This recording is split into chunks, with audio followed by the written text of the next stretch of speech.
सैनिक एकता जिंदाबाद, सैनिक एकता जिंदाबाद, सैनिक एकता जिंदाबाद, सैनिक एकता जिंदाबाद, पूरे सैनिक दादरी जिला जिंदाबाद, जिंदाबाद, जिंदाबाद, पूरे सैनिक दादरी जिला जिंदाबाद, जिंदाबाद, सैनिक एकता जिंदाबाद, सैनिक एकता जिंदाबाद, सैनिक एकता जिंदाबाद।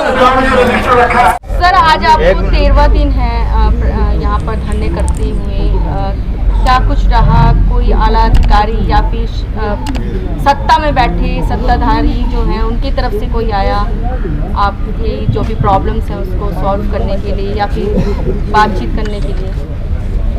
मैं सबसे पहले तो हाथ जोड़ के जो पत्रकार बंधु हैं मैं उनका धन्यवाद करता हूं, और जितने भी आपके व्यूअर हैं मैं उनसे भी हाथ जोड़ के एक रिक्वेस्ट करता हूं कि ये जो हमारे भाई हैं जो ये कश्मीर से लेके कन्याकुमारी तक जो जवानों की जायज़ मांगे हैं वो सैनिकों के पास में पहुँचा रहे हैं, तो इन भाइयों का भी साथ दो और एक दूसरी जगह इन न्यूज़ को शेयर भी करो।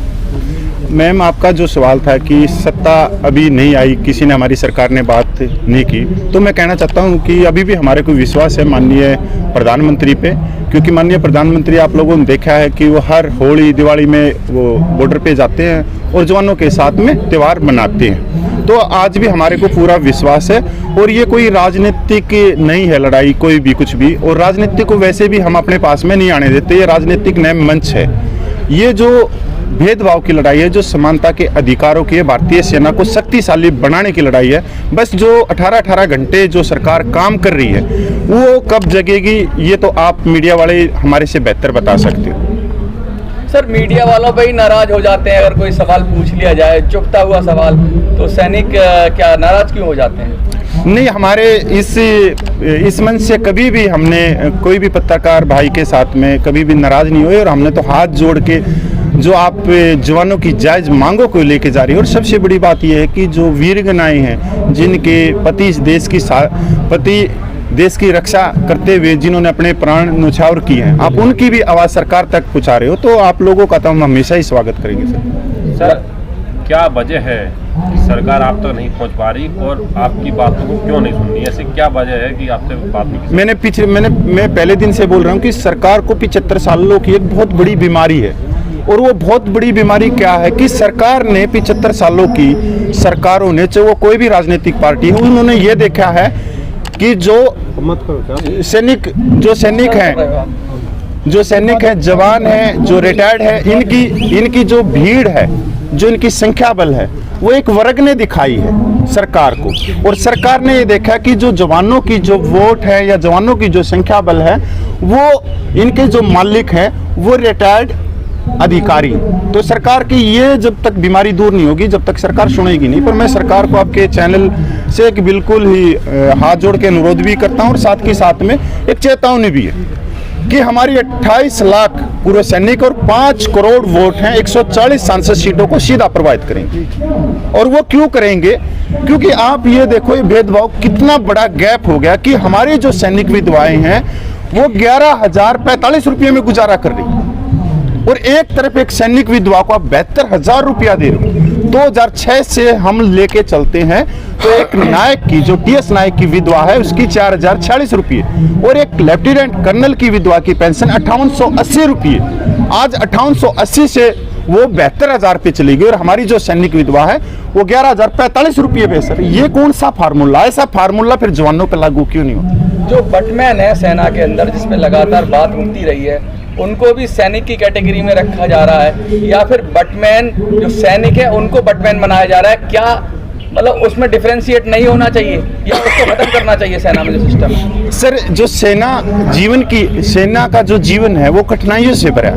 जंगलों में जाना, ग्लेशियर में रहना, रेगिस्तान में रहना, बॉर्डर पे खड़ा होना और दुश्मन की जो गोली है उनका सामना करना।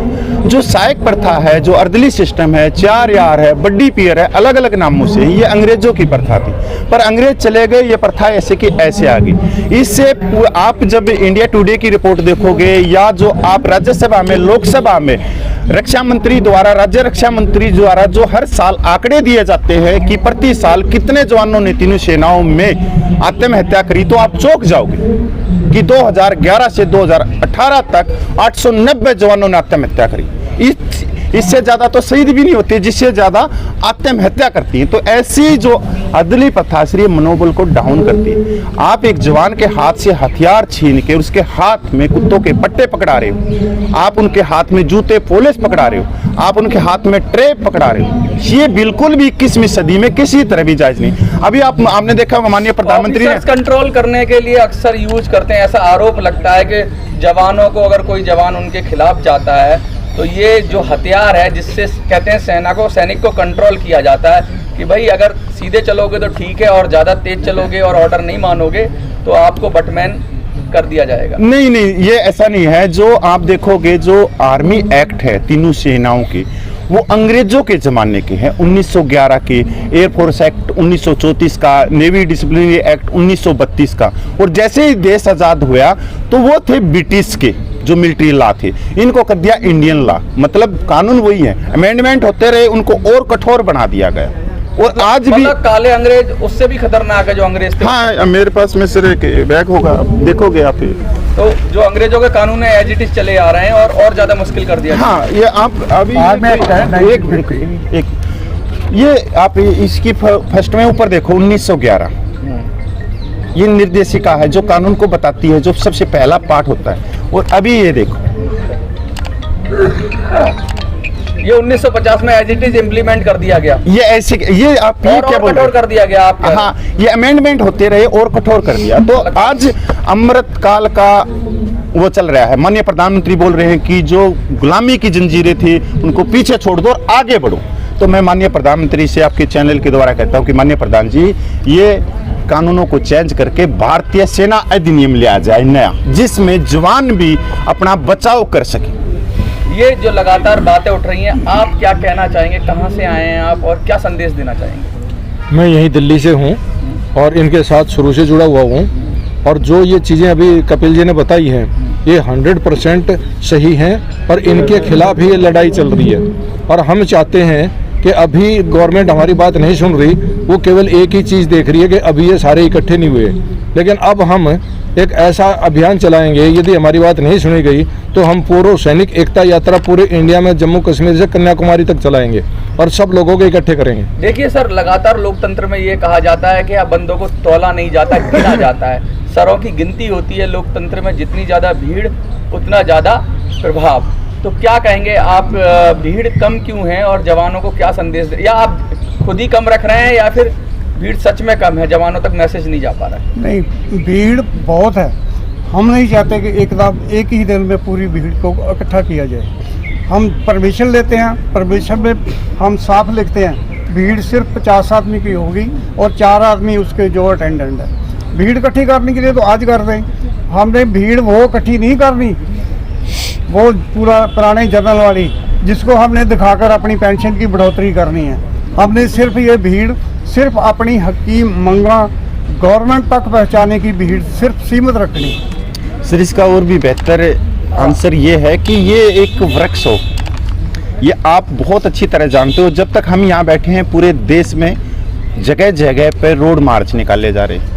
मानिए डिसेंट्रलाइज आंदोलन। हाँ, ये बहुत साइलेंट आंदोलन है, साइलेंट हो रहा है, बहुत साइलेंट आंदोलन है। ये मत कहना कि सर जैसे उत्तराखंड में है, हिमाचल में है, कर्नाटक में है, तमिलनाडु में, छत्तीसगढ़ में, वो भाई कोई ऐसी कोई स्टेट नहीं बची, ऐसी कोई डिस्ट्रिक्ट नहीं बची जहां रोड मार्च या मीटिंगें नहीं हो रही हो और माननीय कलेक्टर को माननीय राष्ट्रपति का नाम मांग पत्र नहीं दिए जा रही। आगे अगर आप ये कहते हो कि संख्या कम क्यों है, अभी मंथन का दौर है, अमृत निकलना बाकी है। मंथन का दौर है और मंथन जब होगा, जब बड़े बड़े बैठे हैं, इसके अंदर बहुत बड़ी टीम बैठी है, और जब अगर कॉल होगी तो मैं इतना यकीन दिलाता हूं कि मेरे हिसाब से 48 घंटे पहले ही कॉल हो जाए। आपने ये कहा कि अगर आपने कॉल दे दी, सब लोगों ने मिलकर, आपकी कमेटी ने कॉल दे दी, तो दिल्ली में जगह नहीं मिलेगी, रामलीला ग्राउंड भी छोटा पड़ जाएगा।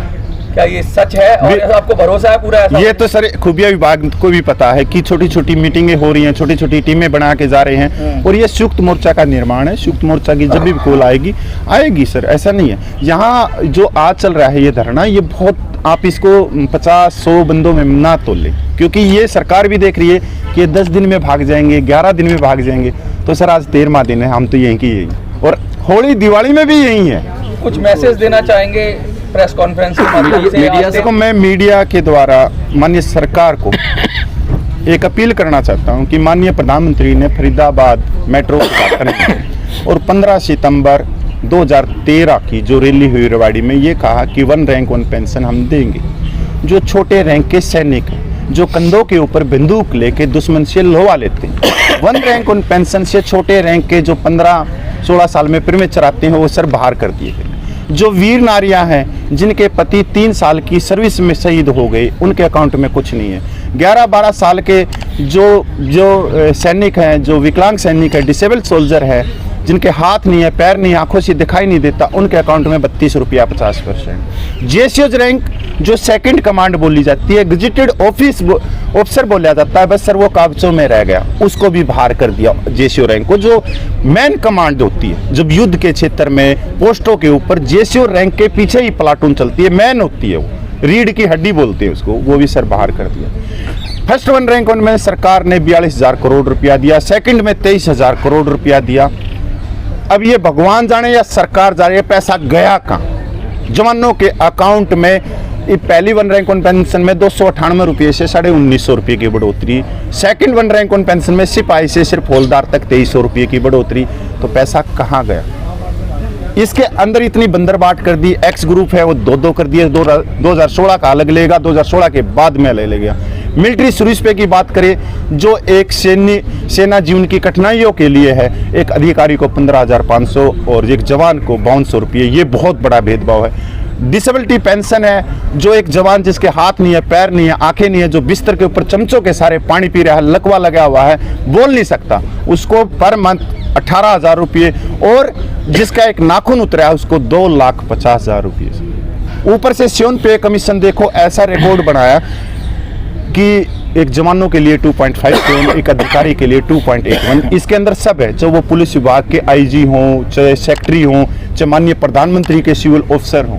तो सर हम तो यही रिक्वेस्ट करना चाह रहे हैं कि हम माननीय प्रधानमंत्री को इतना दरख्वास्त करते हैं हाथ जोड़ के कि हमने पहले भी वोट दिया और आगे भी देंगे, और आप जो प्रधानमंत्री, हमारे को गर्व है कि आप देश का नेतृत्व कर रहे हो और पूरे विदेशों में आज भारत का नाम भी चमका है। पर आज आपके जवान जंतर मंतर के ऊपर धरना दे रहे, और वो सिर्फ दे रहे हैं आर्टिकल 14 जो समानता का अधिकार है, उस समानता के लिए। हम आज भी कहते हैं हमारे को पैसे नहीं चाहिए, जो कुछ हो वो समानता कर दो, चाहे हमारी पे पेंशन है वो, हम ये नहीं करें कि हमारे को जो अधिकारियों की जो वेतन बनता है, पेंशन बनती है, वो चाहिए, नहीं, हमने कभी नहीं कहा। वो पढ़े लिखे हैं, उनकी आप 10 लाख करो, 20 लाख करो, पर हमारे क्यों घटाई जा रही?